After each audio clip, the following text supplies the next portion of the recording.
just saying now, it was a bit wet and windy up in Barrow last week, but how's everything been since then in training?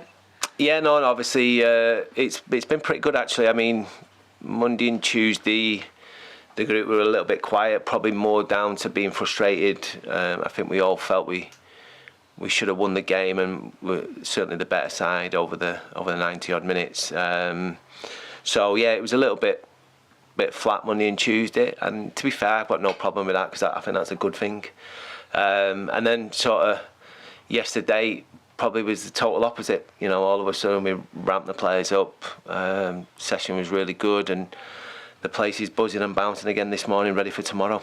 Last week we spoke to you and you said you'd taken a little bit of time to kind of reflect.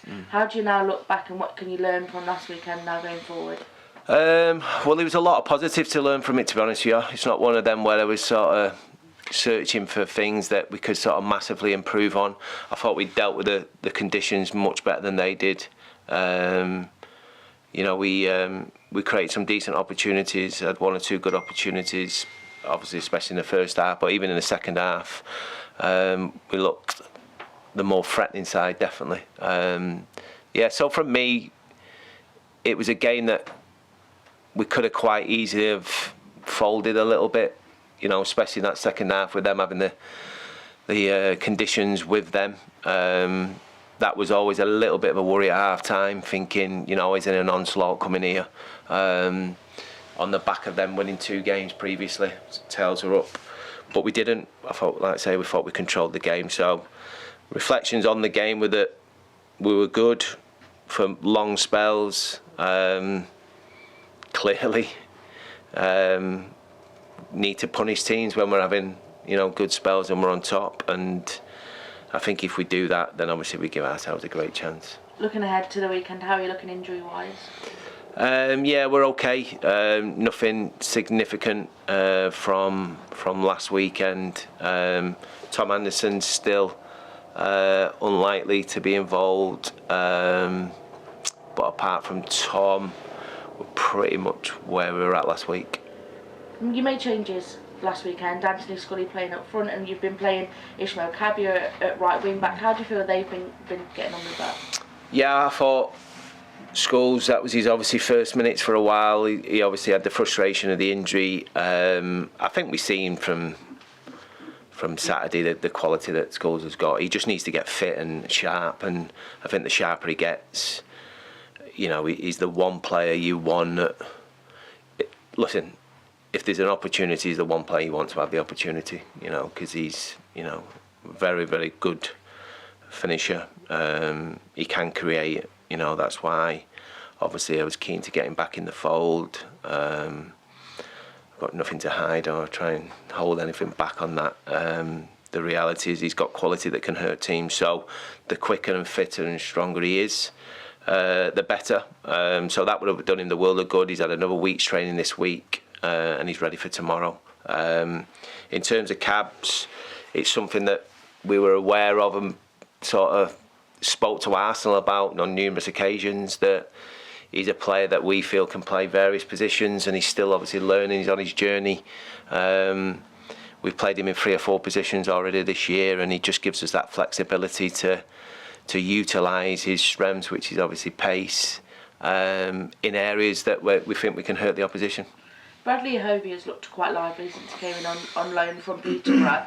He was an unused sub on Saturday. Was that just a tactical decision? Yeah, very much. I mean, he obviously started like a house on fire, which you'd probably sometimes get with loan players, and then he had a couple of really quiet games, and you tend to get that with sort of young players. So we ain't got no issues with Brad as such. I think there's certain parts of the game that he needs to be better, and we want him to be better at. And, you know, listen, as long as he takes that information and retains that information, he'll get more opportunities and more minutes on the pitch. I suppose it could be quite hard for him coming from Peterborough, where seemingly from what their manager said he wasn't really wanted there.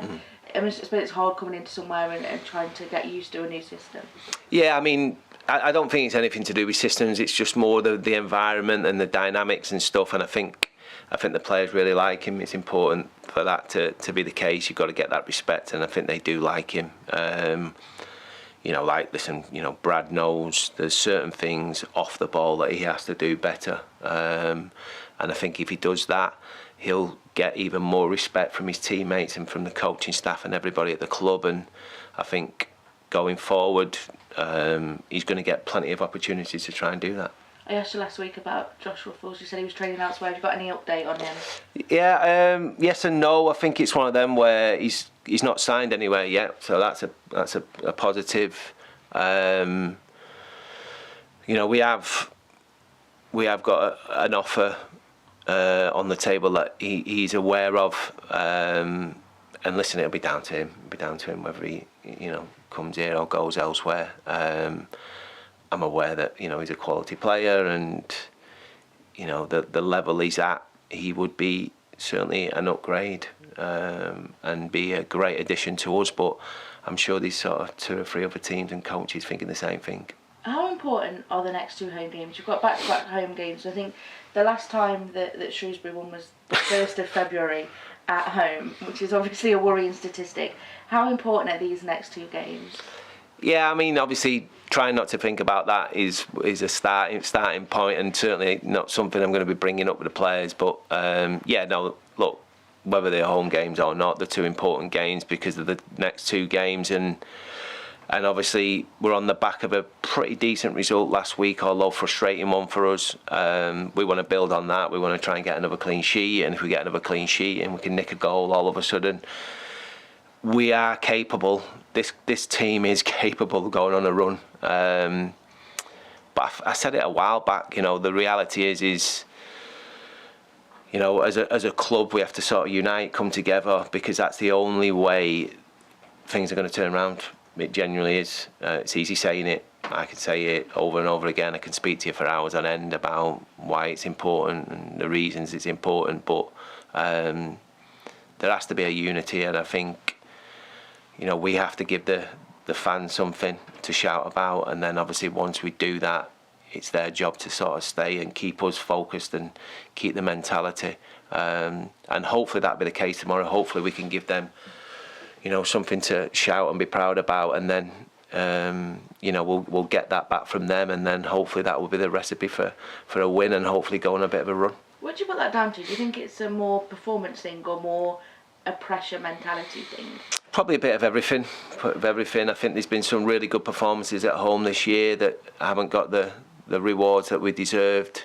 I think there's some couple of poor ones in there as well. There's no doubt. I'm not trying to hide from that. I think a bit of performance, bit of mentality. Dare I say it, a little bit of luck would go quite nice in a minute. Some horrific officiating at times, I think it's fair to say. We haven't, God knows how many sort of opportunities that we felt that we've had, as an example, for penalties, and we're 13 games in, if you include the 2 cup games and the 11, and we've not got a penalty and not looked like getting one, whereas we felt we've had at least 6 or 7 absolute stonewall penalties. So that is the type of luck that I'm hoping will change in the next 5 to 10 games. And it's difficult for the fans that come to every home game. I suppose your message to them is to just stick with them. Keep the faith. Try and it's easy me saying it, and I get it, but hopefully they can see that they've got a group that, regardless of results recently, are actually trying very, very hard to turn it around. And like any sort of supporter up and down the country, if you see the players on the pitch giving it absolutely everything, and leaving everything out on the pitch, then sometimes it's a little bit easier to take than if you feel they're not doing that. Cambridge tomorrow, one of the teams that obviously got relegated from League One last season as well. How are you feeling going into this one? Yeah, I mean, it's a difficult game. Obviously, I've come up against Neil numerous times now since I've been a manager, and his teams are very, very competitive. Very difficult to beat. They don't concede many chances, never mind goals.